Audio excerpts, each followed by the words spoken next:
Hello students.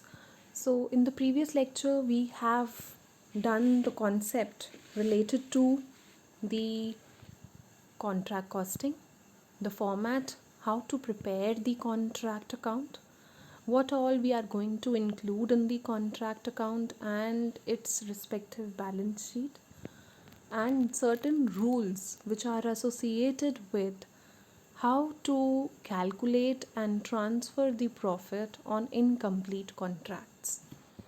So let us take the practical problems to understand those rules. So today first we are going to take the practical problem based on rule 1. So what your rule 1 says that when work in progress certified is less than 1/4 of the contract price, no profit has to be transferred to the profit and loss account. So this is based on the principle that no profit is to be transferred into P&L account unless the contract has some reasonably advanced. Right, now let's see a practical problem related to rule 1. A building contractor commenced the contract on 1st January 2003.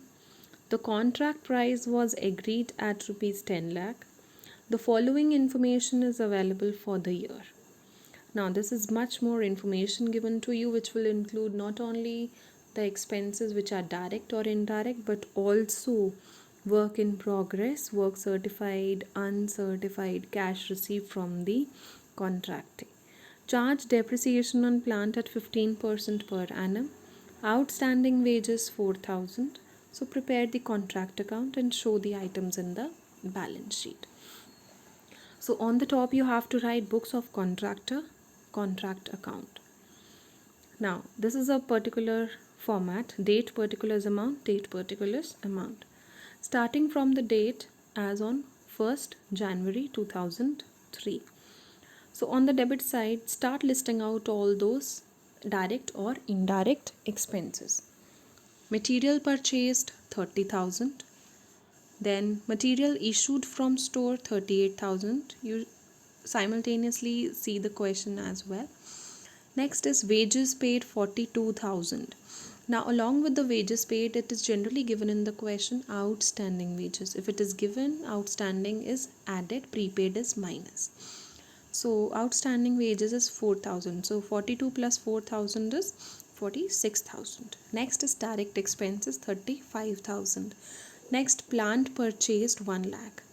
Now for the plant purchase, we have learnt in the format that on the debit side, plant is shown as at a cost, which has been shown here at 1 lakh.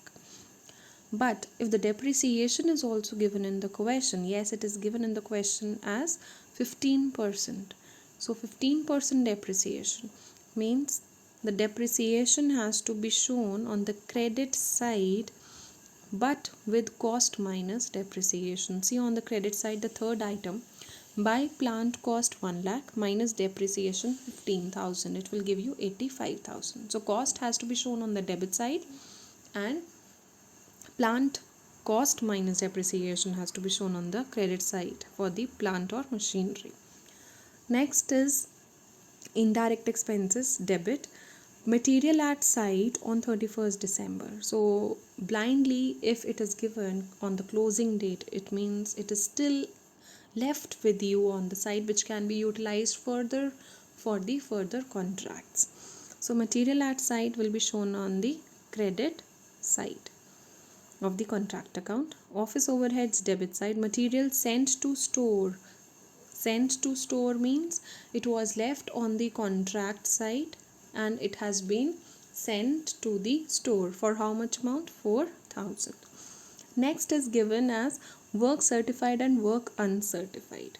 Work certified and work uncertified are the part of work in progress, which is shown on the credit side. See on the credit side, by work in progress, work certified 2 lakh, work uncertified is 7,000. So how much is the total work in progress? 2,07,000. Now all the expenses or the incomes gains has been all listed out in the books of the contractor with the contract account. Now finally what you have to do, you have to take out the balancing figure which is coming as 34,000. Now this 34,000 on the debit side, अब इसको what name has to be given. Now first you have to calculate or show the working as, see the working which has been highlighted with red color. Only in this form this has to be done. Contract price 10 lakh, work certified 2 lakh, 1/4 of the contract price 2,50,000, half of contract price 5 lakh. Now how we have to go stepwise. First list out the contract price from the question and work certified. These two things will be always given in the question. Now always take out 1/4 and half of the contract price, because rules are based on like this only. 1/4 of the contract price is 2,50,000 and 1/2 of the contract price is 5 lakh. Now how you can apply, you have to compare the work certified with 1/4 of the contract price and half of the contract price. Now from the situation, while comparison, we have come to know that work certified is less than 1/4 of the contract price, which is rule number 1. Now if work certified has been more than 1/4 means it will be rule number 2. So work certified is less than 1/4 of the contract price. So rule number 1, what does your rule number 1 says? That P&L account, no profit has to be transferred. Then what does this 34,000 will be transferred to? This will be transferred to the WIP reserve. Now see here, it is written to WIP profit in reserve 34,000, means P&L account 0, WIP reserve 34,000. So in this way you can show your working also, in spite of this first and second point explained. You also are required to prepare the balance sheet. So how to show the balance sheet? Only with the certain amounts which are required necessary. So on the liability side, outstanding wages was given in the question, you can list it out. On the asset side, it is work certified. First understand the work in progress part. Work in progress has to be shown as work certified plus work uncertified, then 2,07,000 minus WIP reserve, or you can write profit in reserve 34,000 minus cash received. This cash received is given in the question as 1,60,000, right? So work in progress is done.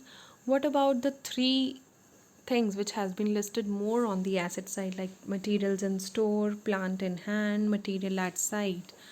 This has been taken from the credit side of the contract account. Material sent to store, material at site, right? So this has to be taken and carried forward to your balance sheet as well. Now you don't have to match the balance sheet, you just only have to show the extract of the balance sheet using this much information. So this can be a particular specimen of the balance sheet to understand how you are required to show the necessary things or the assets or liabilities. In the next lecture, we will be taking the illustrations based on rule number 2.